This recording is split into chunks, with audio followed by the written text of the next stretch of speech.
గూడూరు నియోజకవర్గం నుండి ఎమ్మెల్సీ మిరిగ మురళీధర్ ఆధ్వర్యంలో 70,000 సంతకాల పత్రాలను జిల్లా పార్టీ కార్యాలయంకు తరలించారు.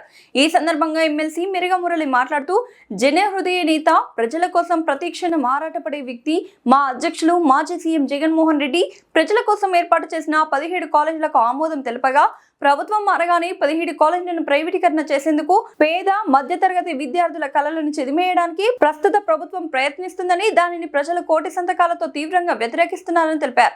ఈ కార్యక్రమంలో గూడూరు నియోజకవర్గ వైఎస్ఆర్సీపీ నాయకులు పాల్గొన్నారు.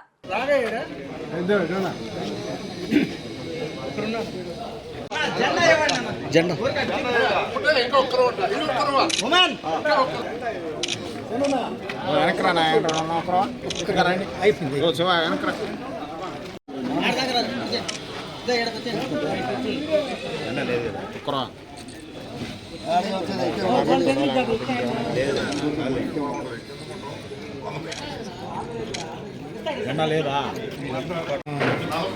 40,000 పర్ఫెక్ట్గా చేసామన్నా. 60 అనుకున్నాము, 40,000 పైన 70,000 చేసాము. కానీ యావరేజ్గా 40,000 పర్ఫెక్ట్గా